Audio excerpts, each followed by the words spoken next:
हाँ, मूर्ख लड़की, ये तूने क्या किया? तूने मेरी वर्षों की तपस्या भंग कर दी सिर्फ इन तुच्छ मछलियों के लिए। मैं तुझे श्राप देता हूँ कि जिस तरह तूने मेरी वर्षों की तपस्या भंग की है, उसी तरह तू एक श्रापित बुढ़िया बन जाए। साधु बाबा के इतना कहते ही राधा को श्राप लग गया और अचानक उसका रूप बदल गया।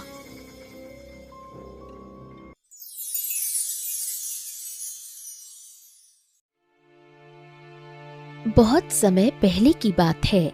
सुंदरपुर गांव में राधा नाम की एक अनाथ लड़की अपनी 2 छोटी बहनों के साथ एक झोपड़ी में रहती थी। राधा रोज मछली बेचकर किसी तरह अपना और अपने परिवार का गुजारा करती थी। एक दिन वो नदी किनारे मछलियों के इंतजार में जाल डाले बैठी हुई थी और खुद से कह रही थी, आज तो किस्मत ही खराब है। सुबह से जाल डालकर बैठी हूँ, लेकिन एक भी मछली हाथ नहीं लगी। अगर आज मछली नहीं फंसी तो मैं अपनी बहनों का पेट कैसे भरूंगी? क्या आज फिर दोनों बहनें भूखी सो जाएंगी? हे ईश्वर, कुछ तो मदद करो। अभी राधा ईश्वर से मदद मांग ही रही थी कि तभी अचानक उसके जाल में जोर से हलचल हुई। अरे अरे वाह, लगता है कोई बहुत बड़ी मछली मेरे जाल में फंसी है। अभी खींचकर देखती हूँ।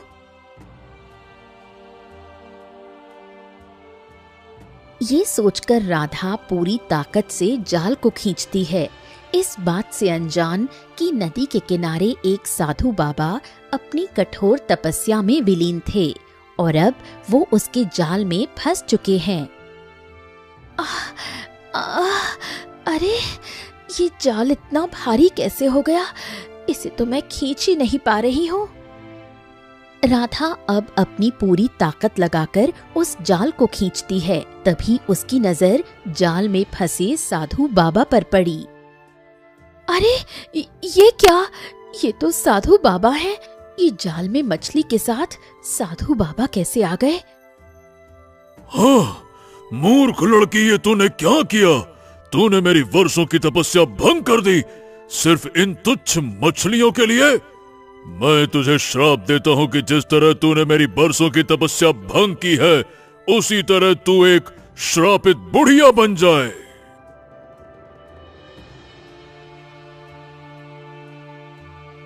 साधु बाबा के इतना कहते ही राधा को श्राप लग गया और अचानक उसका रूप बदल गया। नहीं, ये मेरे शरीर को क्या हो गया? साधु बाबा, ऐसा अनर्थ मत कीजिए, मुझे क्षमा कर दीजिए। मैंने जानबूझकर कुछ भी नहीं किया। मैं दिल की बुरी नहीं हूँ, बस मुझसे अनजाने में गलती हो गई। श्राप दिया जा चुका है, अब कुछ नहीं हो सकता। मुझ अनाथ बेसहारा पर ऐसा अत्याचार मत कीजिए साधु बाबा। मेरी बहनें 2 दिनों से भूखी है, इसलिए मैं रोज की तरह यहाँ मछली पकड़ रही थी। मेरे माता पिता की मृत्यु के बाद से मेरे घर में कमाने वाला कोई नहीं है। राधा सारी बात साधु बाबा को बताती है, जिसे सुनकर उन्हें काफी अफसोस हुआ। हो पुत्री, अनजाने में हमने तुम्हें बहुत कठोर श्राप दे दिया। अब तुम्हारी मजबूरी सुनकर हमें बड़ा दुख हो रहा है। लेकिन पुत्री, दिया हुआ श्राप वापस नहीं लिया जा सकता। नहीं साधु बाबा, ऐसा मत कहिए। कोई तो उपाय होगा इस श्राप को खत्म करने का।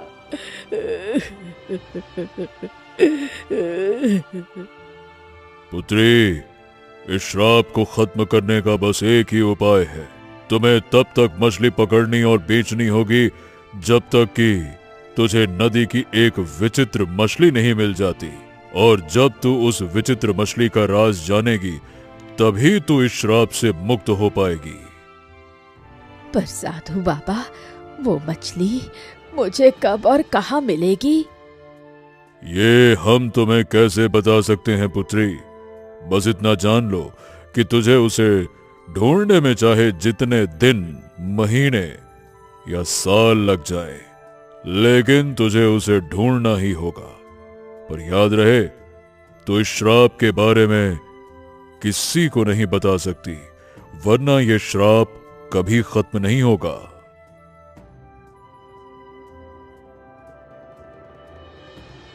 साधु बाबा इतना कहकर वहां से चले गए, जबकि राधा अपने श्रापित शरीर को देखकर फूट फूट कर रोने लगी। हे भगवान, ये सब क्या हो गया? एक तो मैं और मेरी बहनें कई दिनों से भूखी है, ऊपर से ये एक नई मुसीबत। अब मैं उस विचित्र मछली को कैसे ढूंढूंगी? मुझ पर दया करो प्रभु, ताकि वो मछली मुझे जल्द से जल्द मिल जाए और मैं पहले जैसी बन जाऊं।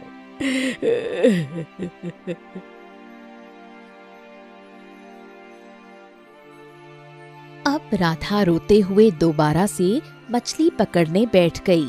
इस बार उसे बहुत सारी मछलियां मिली। ईश्वर का लाख लाख शुक्र है कि मुझे इतनी सारी मछलियां मिल गईं। अब मैं इन्हें बेचकर अपनी बहनों का पेट भरूंगी। काश मुझे वो विचित्र मछली भी जल्द ही मिल जाए। राधा अब वो मछलियां लेकर बाजार जाती है और उन्हें बेचने लगती है। मछली ले लो मछली, मछली ले लो मछली, ताजी ताजी मछली ले लो। रोहू, हिल्सा, झींगा, जो चाहे ले लो। अभी राधा अपनी मछलियां बेच ही रही होती है कि तभी वहाँ कुछ ग्राहक आते हैं और आपस में बातें करते हुए कहते हैं, अरे भाई, ये मछली बेचने वाली बुढ़िया कितनी डरावनी और बदसूरत है ना। बाप रे, इससे तो मछलियां लेने का मन ही नहीं करता। देखो तो इसकी शक्ल। हाँ रमेश भाई, तुम सही कह रहे हो यार। वैसे हमारी राधा कहाँ चली गई? वो भले ही कम मछलियां लाती थी, पर उसे देखकर मन तो खुश हो जाता था। खैर, इसे यहाँ से भगाना होगा। अरे ओ बुढ़िया, चल निकल यहाँ से। अरे यहाँ तुम्हारी मछली कोई नहीं खरीदने वाला। चली आती है। चलो भागो यहाँ से। अरे तुम्हें देखकर ही डर लग रहा है, फिर तुम्हारे हाथों की मछलियां भला कौन खाएगा? बड़ी आई डरावनी बुढ़िया। निकलो। इन्हें क्या पता कि मैं ही राधा हूँ। आज मुझे समझ आया कि लोग इंसान की अच्छाई नहीं, सिर्फ उसका चेहरा देखते हैं। अगर इंसान का रंग रूप छिन जाए तो ऐसे लोग उसे दुत्कारने में 1 मिनट भी नहीं लगाते। इतना कहकर वो लोग राधा को वहां से भगा देते हैं। राधा अब दुखी मन से अपने घर पहुंची, जहां उसकी दोनों बहनें उसे देखकर डर गईं। तुम कौन हो? दीदी, दीदी देखो, ये डरावनी औरत कौन है और ये हमारे घर में क्यों आई है? मेरी प्यारी बहनों, डरो मत। मैं हूँ राधा, तुम्हारी बड़ी बहन। अरे नहीं नहीं, तुम हमारी दीदी नहीं हो सकती। हमारी दीदी ऐसी नहीं है, तुम तो कोई बुढ़िया हो। चलो जाओ यहाँ से। हे भगवान, साधु बाबा ने मुझे सच बताने से मना किया है। अब मैं क्या करूं? हाँ, मुझे इनसे कोई बहाना बनाना होगा, वरना ये मुझे कभी स्वीकार नहीं करेंगी। मेरी प्यारी बहनों, मैं तुम्हारी दीदी ही हूँ। ये देखो मेरे हाथ का तिल।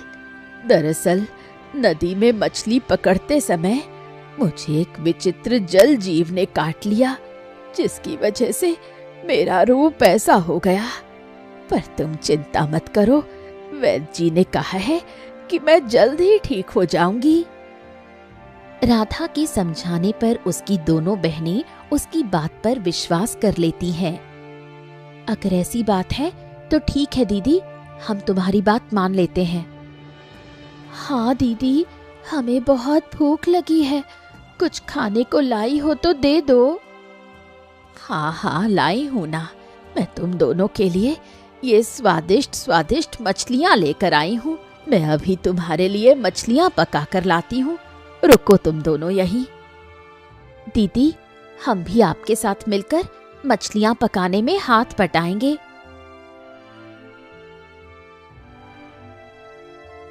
अब राधा और उसकी दोनों बहनें मिलकर मछली पकाती हैं और फिर पेट भर कर खाती हैं।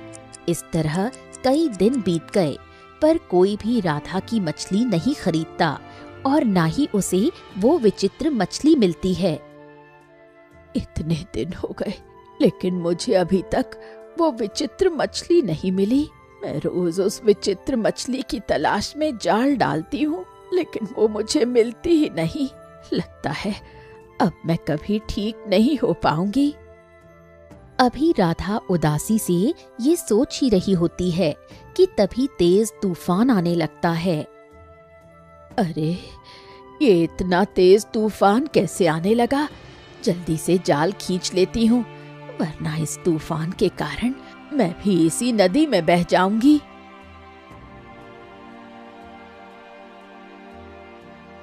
इतना कहकर राधा मायूसी से अपना जाल खींचती है। तभी तूफान आना बंद हो जाता है और सब कुछ एकदम शांत हो जाता है। अरे ये तूफान तो अचानक से शांत हो गया। अरे ये मछलियों के ढेर में एक अजीब सी मछली कहाँ से आई? ये मछली बाकी मछलियों से कितनी अलग है। खैर जो भी है, इसे भी बेचने ले चलती हूँ। अभी राधा का इतना कहना ही था कि तभी उसे मछली के सिसकने की आवाज सुनाई दी। मुझे बचाओ, मुझे आजाद करो, मेरी मदद करो। तुम बोल कैसे सकती हो? अरे ये मछली तो शायद रो रही है।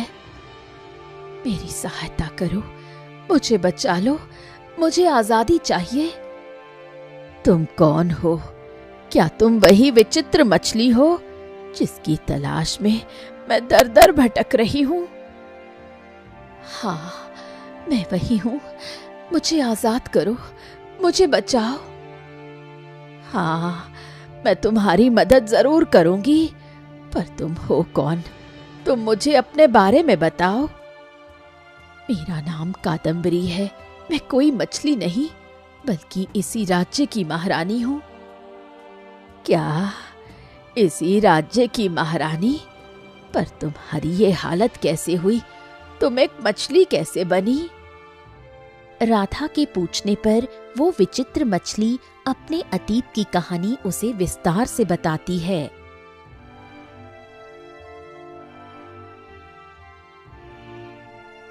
प्रणाम तांत्रिक बाबा, मैं महारानी कादम्बरी हूँ, भैरवगढ़ की महारानी। अरे वाह, मैंने इनके बारे में जितना सुना था ये तो उससे कहीं ज्यादा सुंदर है। मेरी तो इनसे नजर ही नहीं हट रही है। वाह वाह वाह। मुझे मेरी एक दासी ने बताया कि आप बहुत शक्तिशाली हैं और लोगों की मदद करते हैं। मैं भी आपके पास अपनी एक समस्या लेकर आई हूँ। इनको क्या पता कि उस दासी को मैंने ही इनके पास भेजा था। क्या सोच रहे हैं तांत्रिक बाबा? कुछ तो जवाब दीजिए। हाँ महारानी, बताइए क्या समस्या है। मैं आपकी सभी समस्याओं को दूर कर सकता हूँ, बताइए। तांत्रिक बाबा, मेरे विवाह को 3 साल हो गए हैं लेकिन अभी तक मुझे कोई संतान नहीं हुई। मुझे संतान प्राप्ति का कोई उपाय बताइए। मैं आपके पास बड़ी उम्मीद लेकर आई हूँ। आपको निसंतान करने के पीछे भी तो मेरा ही हाथ है महारानी। ना मैं अपने काले जादू से आपकी गोद सूनी रखता और ना ही आप मेरे पास मदद के लिए आती। आज तो मेरा मकसद पूरा हो जाएगा। तांत्रिक बाबा, किस सोच में डूबे हैं आप? अरे अरे, कहीं नहीं महारानी, हम तो बस उपाय के बारे में सोच रहे थे जिससे आपको संतान की प्राप्ति होगी। वो कौन सा उपाय है तांत्रिक बाबा, मुझे बताइए। मैं संतान पाने के लिए कुछ भी करूंगी। आपको महाराज से संतान प्राप्त नहीं हो रही है, इसीलिए आप दुनिया वालों से छुपकर मुझसे विवाह कर लीजिए। मैं आपसे वादा करता हूं कि मैं आपको बहुत ही जल्द संतान का सुख दूंगा। नीच तांत्रिक, तेरी इतनी हिम्मत! मुझसे बहुत बड़ी भूल हो गई जो मैं तेरे पास मदद मांगने आ गई। मैं मर जाना पसंद करूंगी, पर तुझ जैसे पापी से कभी विवाह नहीं करूंगी। अरे तेरी इतनी मजाल कि तू मुझे ना कहे। अब इस अपमान की तुझे कठोर सजा मिलेगी। ओम ह्रीं क्लीं ह्रीं क्लीं।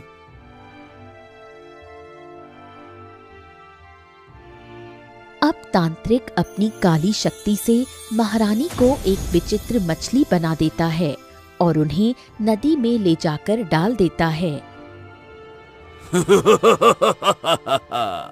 अब इस दुनिया को लगेगा कि महारानी गायब हो गई हैं, पर असल में वो मेरी कैद में है।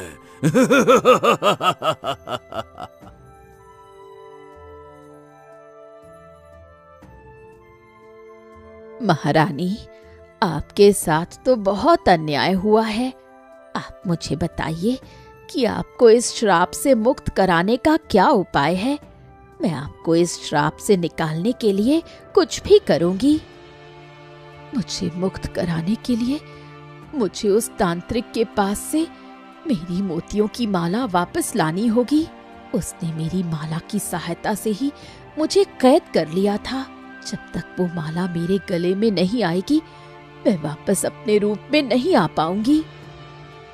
मैं उस माला को लेकर जरूर आऊंगी, चाहे उसके लिए मुझे अपनी जान की बाजी ही क्यों ना लगानी पड़े। पर महारानी, मैं उस तांत्रिक तक पहुंचूंगी कैसे? वो कहाँ रहता है? वो दुष्ट तांत्रिक नील नदी के पास बनी काली गुफा में रहता है और वहीं रहकर अपनी काली विद्या करता है। लेकिन याद रहे राधा, वहां तुम्हारी जान को बहुत बड़ा खतरा है। महारानी, पहले तो मैं सिर्फ अपने श्राप से मुक्ति पाने के लिए आपकी मदद करना चाहती थी, लेकिन अब आपकी कहानी सुनकर मुझे एहसास हो गया है कि आपका दुख मेरे दुख से कहीं ज्यादा बड़ा है। इसलिए मैं अपनी जान की परवाह नहीं करूंगी।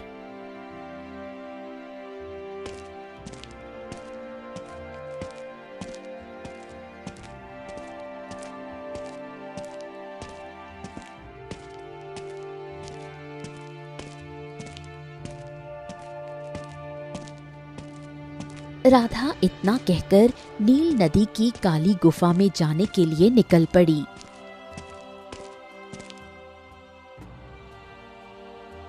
इतनी देर से चल रही हूँ, लेकिन मुझे अभी तक वो गुफा नहीं मिल पाई है।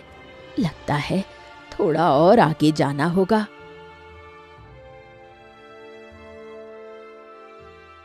इतना सोचकर राधा और आगे चल पड़ी। राधा चलते चलते उस भयानक काली गुफा के पास पहुंची। अरे, लगता है यही वो काली गुफा है जिसके बारे में महारानी ने मुझे बताया था। अभी राधा ये सोच ही रही होती है कि तभी अचानक वहां वही साधु बाबा प्रकट हो गए जिन्होंने राधा को श्राप दिया था। रुक जाओ पुत्री। साधु बाबा, आप? साधु बाबा, आप यहाँ कैसे आए? विधाता की इच्छा मुझे यहाँ लेकर आई है पुत्री। उस तांत्रिक की शक्तियां बहुत बढ़ गई हैं, उससे जीत पाना आसान नहीं है। फिर मैं क्या करूं बाबा जी? मुझे महारानी को आजाद कराना बहुत जरूरी है। मैं जानता हूं पुत्री, इसीलिए मैं तुम्हारे लिए पवित्र गंगा जल लाया हूं। ये दिव्य गंगा जल तुम अपने पास रखो, ये सही समय आने पर तुम्हारे काम आएगा। लो।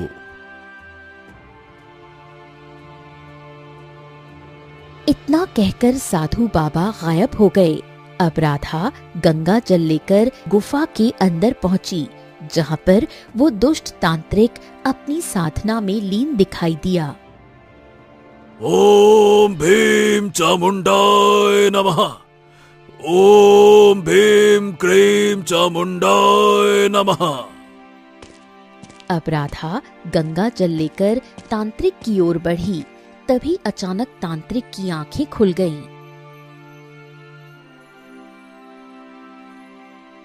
मूर्ख बुढ़िया, तेरी इतनी हिम्मत कि तूने यहाँ आकर मेरी साधना भंग की। तुझे पता नहीं है कि जो एक बार इस काली गुफा में आ जाता है वो कभी वापस नहीं जाता। अब मैं तेरी बलि चढ़ाकर अपनी काली शक्तियों को और भी शक्तिशाली बनाऊंगा। मैं यहाँ तुम्हारी साधना भंग करने नहीं आई हूँ तांत्रिक। मुझे बस तुम्हारे गले में मौजूद ये मोतियों की माला चाहिए, इसलिए अब चुपचाप ये माला मुझे दे दो, वरना तुम्हारा अंजाम बहुत बुरा होगा। ओहो, तो तू सारा सच जान चुकी है। अच्छा, अब तुझे जिंदा छोड़ने का कोई फायदा नहीं। अब मैं उस कादम्बरी के साथ इतना कुछ कर सकता हूँ तो तेरे साथ क्या क्या करूंगा ये तो तू सोच भी नहीं सकती। इतना कहकर तांत्रिक जैसे ही राधा पर काला जादू करने के लिए हाथ उठाता है, राधा बिना डरे साधु बाबा का दिया हुआ गंगा जल उस पर छिड़क देती है। नहीं नहीं नहीं नहीं नहीं नहीं नहीं, ये तूने क्या किया? मैं तुझे छोड़ूंगा नहीं। मैं वापस लौट कर जरूर आऊंगा। मैं आऊंगा।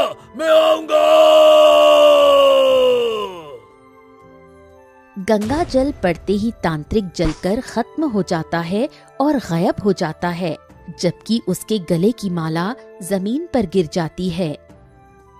हाँ, आखिरकार मुझे ये माला मिल ही गई। अब मुझे जल्दी से महारानी के पास पहुंचना होगा।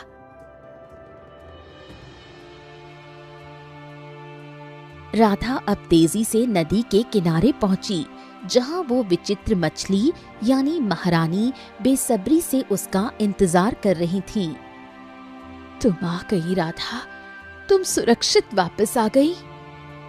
जी महारानी, मैंने उस तांत्रिक का अंत कर दिया और ये रही आपकी मोतियों की माला। अब आप जल्दी से इसे पहन लीजिए। अब राधा जैसे ही माला मछली के गले में डालती है, वैसे ही मछली अपने असली रूप यानी महारानी कादम्बरी के रूप में बदल जाती है और राधा भी उस श्रापित रूप से मुक्त होकर फिर से अपना असली रूप पा लेती है।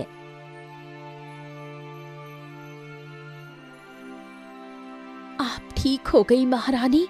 अब आप निश्चिंत होकर महल जाइए। आप देखिएगा, राजमहल जाते ही आपको जल्दी ही संतान की खुशखबरी मिलेगी। हाँ राधा, तुमने मुझे ठीक कर दिया। साथ ही उस तांत्रिक को खत्म करके दुनिया से एक बड़ा संकट दूर कर दिया। तुम नहीं जानती राधा कि तुमने कितना बड़ा काम किया है। ये सब तो ईश्वर की मर्जी से मुमकिन हो पाया है, वरना मैं मामूली सी लड़की भला कैसे इतने ताकतवर तांत्रिक को खत्म कर पाती। तुम बहुत बहादुर और दयालु हो राधा। लोग अक्सर कहते हैं कि एक औरत दूसरी औरत की सबसे बड़ी दुश्मन होती है, लेकिन तुमने इस बात को गलत साबित कर दिया। मैं तुम्हारा ये उपकार कभी नहीं भूलूंगी। नहीं महारानी, उपकार तो आपका मुझ पर है। अगर आप मुझे इस विचित्र मछली के रूप में नहीं मिलती तो मैं हमेशा के लिए उस श्राप से बंधी रहती। अच्छा राधा, अब मैं चलती हूँ। मेरा जाने का वक्त आ गया है। और हाँ, ये मेरी हीरे की अंगूठी तुम रख लो। अब तुम्हें कभी भी जीवन में गरीबी नहीं देखनी पड़ेगी। मगर महारानी, ये मैं कैसे ले सकती हूँ? इस पर आपका हक है। मैंने किसी लालच में आपको आजाद नहीं किया।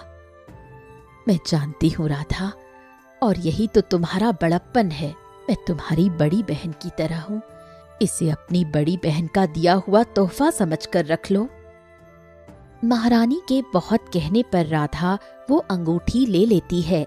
तभी महारानी राधा से कहती है, राधा, तुम्हें जब भी मेरी जरूरत पड़े, मेरा महल हमेशा तुम्हारे लिए खुला है। इतना कहकर महारानी अपने राजमहल लौट गई, जबकि राधा भी अब खुशी खुशी अपने घर की ओर दौड़ पड़ी।